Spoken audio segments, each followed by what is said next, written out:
don't just want the news, they want the truth. What others hide, I bring to you with evidence. Politics, corruption, human rights. No filters, no fear, just facts. I don't stop until the system shakes.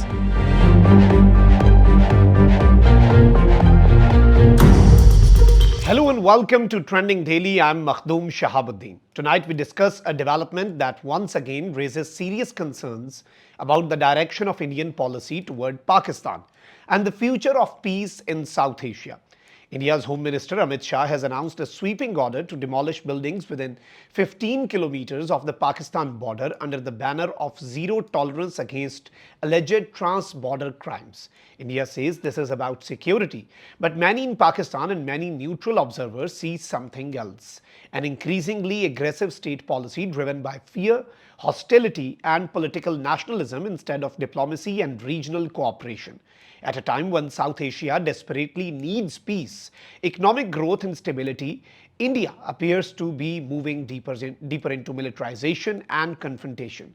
And Pakistan must ask, why does every issue eventually become an excuse to intensify pressure, suspicion and hostility toward Pakistan? Pakistan has repeatedly called for dialogue, regional stability and peaceful coexistence. Despite decades of tensions, Pakistan has consistently emphasized diplomatic engagement, regional trade, counterterrorism cooperation, respect for sovereignty, peaceful resolution of disputes. But instead of responding with maturity and dialogue, the Indian government increasingly relies on aggressive rhetoric and security theatrics. The latest demolition orders are part of that broader pattern. Entire border regions are now being treated as zones of suspicion. Families who may have lived there for generations suddenly face uncertainty because of sweeping zero tolerance policy. And once again, Pakistan is indirectly framed as the justification for extraordinary state actions. Ladies and gentlemen, over the last several years, Indian politics has changed dramatically. The rise of hyper-nationalist narratives has transformed Pakistan from a neighboring state into a permanent political enemy in Indian domestic discourse. Every election cycle, every security debate, every nationalist speech eventually circles back to Pakistan. Why? Because fear is politically useful. Keeping tensions alive creates emotional headlines, boosts hardline political images, and distracts from domestic challenges like unemployment, inflation, farmer protests, social unrest, and economic inequality. This is why many analysts believe anti-Pakistan rhetoric has become deeply embedded in India's political strategy. Pakistan has repeatedly stated that peace in South Asia is impossible without mutual respect. Pakistan talks about dialogue, regional connectivity, economic cooperation, and conflict resolution. Meanwhile, India increasingly talks about surveillance, border crackdowns, demolitions, militarization, and zero tolerance. This contrast matters. One side speaks the language of engagement, the other increasingly speaks the language of force. And history shows that sustainable peace is never built through intimidation. And one of the most worrying aspects of this policy is the human impact. Border communities are often poor, vulnerable, and economically dependent on local activity. When governments announce mass demolitions, ordinary civilians suffer first. Children suffer, workers suffer, families suffer. Critics argue that these actions reflect a dangerous governance model where bulldozers replace dialogue and force replaces due process. And many Pakistanis view this as a part of a wider trend inside India itself, where state power is increasingly used in dramatic and punitive ways. The question is simple: can a country truly claim moral leadership while normalizing fear-based governance? Despite constant attempts to isolate Pakistan internationally and reality, ladies and gentlemen, despite India's constant attempts to isolate Pakistan internationally, the reality is changing. Pakistan today is strengthening ties across the Middle East, Central Asia, China, Turkey, and the broader Muslim world. Pakistan continues to play a major role in regional connectivity, counterterrorism efforts, and strategic diplomacy.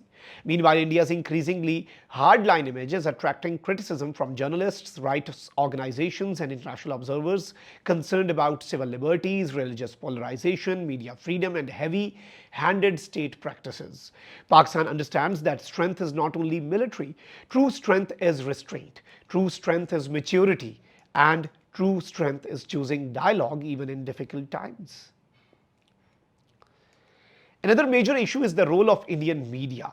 Large sections of Indian television have turned hostility toward Pakistan into entertainment. Night after night, audiences are shown aggressive debates, sensational headlines, and emotional narratives designed to inflame public sentiment.